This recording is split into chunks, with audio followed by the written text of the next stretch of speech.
السلام علیکم ورحمۃ اللہ وبرکاتہ۔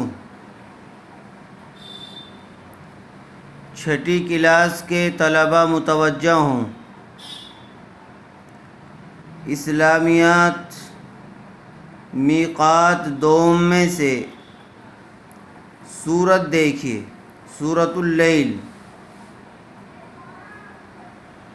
اعوذ باللہ من الشیطان الرجیم، بسم اللہ الرحمن الرحیم۔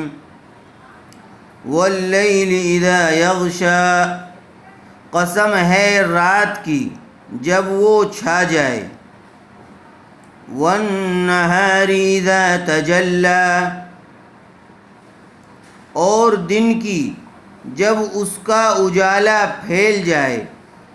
وما خلق الذکر والانثی، اور اس ذات کی جس نے نر اور مادہ، مذکر اور مؤنث کو پیدا کیا، میل فیمیل، اور اس ذات کی جس نے نر اور مادہ، میل فیمیل کو پیدا کیا۔ ان سعیکم لشتی، کہ حقیقت میں تم لوگوں کی کوششیں الگ الگ قسم کی ہیں۔ کوششوں سے مراد اعمال ہیں، اور مطلب یہ ہے کہ انسانوں کے اعمال مختلف قسم کے ہیں، اچھے بھی اور برے بھی، اور ان اعمال کے نتائج بھی مختلف قسم کے ہیں، جیسا کہ آگے آ رہا ہے۔ یہ بات کہنے کے لیے رات اور دن کی قسم کھانے کا شاید یہ مقصد ہے کہ جس طرح رات اور دن کے نتائج مختلف ہیں، اسی طرح نیکی اور بدی کے نتائج بھی مختلف ہیں، اور جس طرح اللہ تعالیٰ نے نر اور مادہ کی خاصیتیں الگ الگ رکھی ہیں، میل فیمیل کی خاصیتیں الگ الگ رکھی ہیں، اسی طرح اعمال کی خاصیتیں بھی الگ الگ اور جدا جدا ہیں۔ فَأَمَّا مَنْ أَعْطَى وَاتَّقَى، دیکھیے اب جس کسی نے اللہ کے راستے میں مال دیا اور تقوی اختیار کیا، تقوی کہتے ہیں اللہ اور اس کے رسول کے حکم کے مطابق زندگی گزارنے کو۔ اللہ تعالیٰ نے جس طریقے سے زندگی گزارنے کے لیے ہمیں کہا ہے، اس طریقے پر زندگی گزارنا یہ تقوی ہے۔ اللہ تعالیٰ فرماتے ہیں ان اکرمکم عند اللہ اتقاکم، کہ تم میں سے سب سے زیادہ مکرم، سب سے زیادہ قریب اللہ تعالیٰ کے وہ لوگ ہیں جو تم میں سے سب سے زیادہ متقی ہیں۔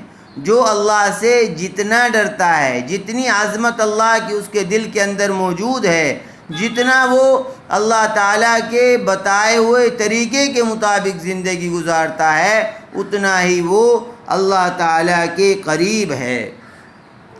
تو اسی کو اللہ تعالیٰ فرما رہے ہیں کہ فَأَمَّا مَنْ أَعْطَى وَاتَّقَى،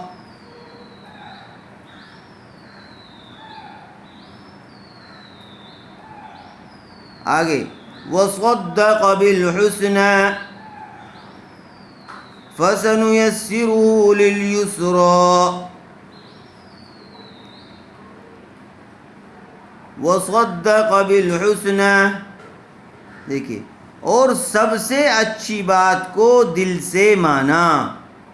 یعنی اب جس کسی نے اللہ کے راستے میں مال دیا اور تقوی اختیار کیا، وصدق بالحسنى، اور سب سے اچھی بات کو دل سے مانا۔ سب سے اچھی بات سے مراد دین اسلام اور اس کے نتیجے میں حاصل ہونے والی جنت ہے۔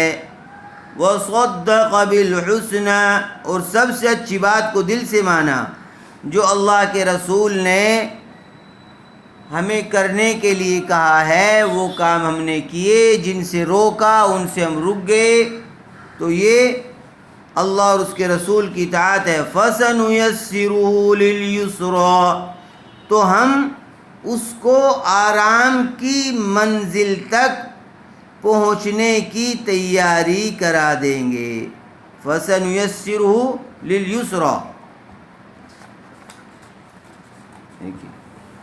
وَأَمَّا مَنْ بَخِلَ وَاسْتَغْنَى، رہا وہ شخص جس نے بخل سے، کنجوسی سے کام لیا اور اللہ سے بے نیازی اختیار کی، واستغنا، اللہ سے بے رخی کا معاملہ کیا، حالانکہ سب کچھ دیا ہوا اللہ تعالیٰ ہی کا ہے، لیکن جو اللہ تعالیٰ نے دیا ہے اس میں سے نہ غریبوں کا، محتاجوں کا خیال رکھتا ہے، نہ زکوٰۃ ادا کرتا ہے، کنجوسی سے کام لیتا ہے۔ تو جو اللہ کے راستے میں دیتا ہے، تقوی اختیار کرتا ہے، فَسَنُيَسِّرُهُ لِلْيُسْرَى، اللہ تعالیٰ فرما رہے ہیں ہم اس کے لیے آسانیاں پیدا کر دیں گے۔ لیکن رہا وہ شخص جس نے بخل سے کام لیا اور اللہ سے بے نیازی اختیار کی، وَكَذَّبَ بِالْحُسْنَى، اور سب سے اچھی بات کو جھٹلا دیا، فَسَنُيَسِّرُهُ لِلْعُسْرَى، تو ہم اس کو تکلیف کی منزل تک پہنچنے کی تیاری کرا دیں گے، یعنی آہستہ آہستہ اس کو جو ہے تکلیف کی طرف دھکیلتے جائیں گے، پریشانیوں کی طرف دھکیلتے جائیں گے، یعنی اگر موت آ گئی تو پھر اس سے بھی بڑی پریشانی جہنم کی طرف اس کو دھکا دے دیں گے۔ تو اس لیے ہمیں اللہ اور اس کے رسول کی اطاعت اختیار کرنی چاہیے۔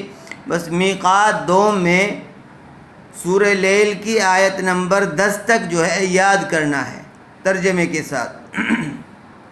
اللہ تعالی ہم سب کو عمل کی توفیق عطا فرمائے۔